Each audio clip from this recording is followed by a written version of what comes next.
علیکم ورحمت الله وبرکاته. محترم پوښتنه کړې ده چې د جمعه په وخت کې اکثره وخت چې جمعه کوو د ماشوم راپورته شي، د شیرخواره بچی ماشوم دی، نو کله یې مور راواخلي څنګ ته پروت یا جوشک ورکړي، نو دا د شریعت د نظره څخه څنګه دی؟ محترمه هر وخت دغه نه وي چې هر څوک جمعه کوي هغه شیرخواره بچی راپورته کېږي، دا به یوازې ستاسو ته دغه وي. نو دلته ما ته ډېره خندا م راغله چې دا میسج مې واورېدی. دا زه دی سم اوس که څوک ما ته پټ سي ګوري نو د لیوني شک یې راباندې راسي. کله چې یو بیان کوم زما د سترګو دومره اوښکې راسي چې کوم د پزې دسمال دی هغه لوند سي. کله کله بیا داسې مسایل یې راڅخه خندا راسي. اوس دا میسج 2 واره ما ټوکې جواب یې کوم، د خندا څه مې نه سوی جوابولی. محترم هغه یې وایي ستاسې چې ماشوم راپورته کېږي، داسې ماشوم نه راپورته کېږي. نو دی اوس جمعه کول څنګه دي؟ یا دا ته یې مور راواخلي یا دی موږ ویني. محترمه په کرامو یې سړی به داسې ځای جمعه نه کوي چې هغه ماشومان چې په دې حالت پوهېږي هغه دې ویني، او دغه رنګه د یو سړي د یوې ښځې وي نو دا بلې ښځې په مخ کې دي د دا یوې ښځې سره جمعه نه کوي.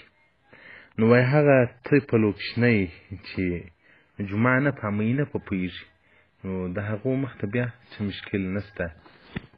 نو دغه ماشوم خو په هېڅ هم نه پوهېږي، نو دا که چغې وي راواخلي څه مشکل نه لري، پروت وي هغه خپل مناسبت یې وسي.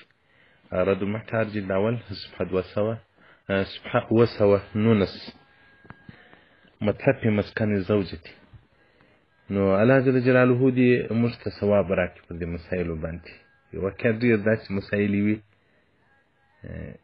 چې موږ اختیار سني بیانوو. دا چې پوښتنه راڅه وسي نو رسول الله صلی که د چا پوښتنه وسوه او دا هغه علم پټ کړي، په ورځ قیامت به د اور قیزه په خوله کې ور واچول سي.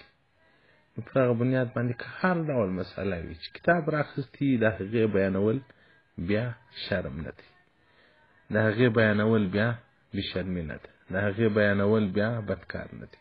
چې کتاب راخیستي او چې کتاب نه یې راخیستي هغه موږ هم نه بیانوو. او زما هره خبره به حواله وي، که نصیحت وي او که مسایل وي. پخوا به لا ما نصیحتونه کول په یو فاتحه کې په یو جلسه کې، نو نصیحت به حواله د کتاب مې نه ورکوله.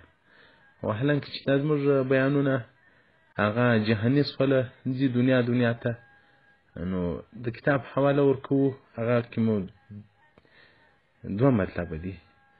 ډېر علما کرامو ما ته ویلي دي چې کوم بیان تا کړي موږ هغه ځای پیدا کړو د آینده دپاره موږ ته یو سند سي. او بل د دې لپاره بعضې خلک خو نو نه غواړي دا زموږ مسایل او بیانونه ښه نه ورباندې لګېږي، نو باره بیا یو اعتراض کوي وایي دا خو بس له ځانه غږېږي. نو هغه قصدن نه غواړي، ځکه موږ د طریقت خلک یو، د مذهب خلک یو، نو پر ډېرو خلکو باندې درانه یو او ډېر خوار یو په جامعه کې. د طریقت خلک خو ډېر لږ دي هغه واقعیت د طریقت خلک. نو ځکه هر مسئلې ته حواله ورکوو او چې حواله نه کړو داسې بیانوو هم نه. والسلام علیکم ورحمة الله وبرکاته.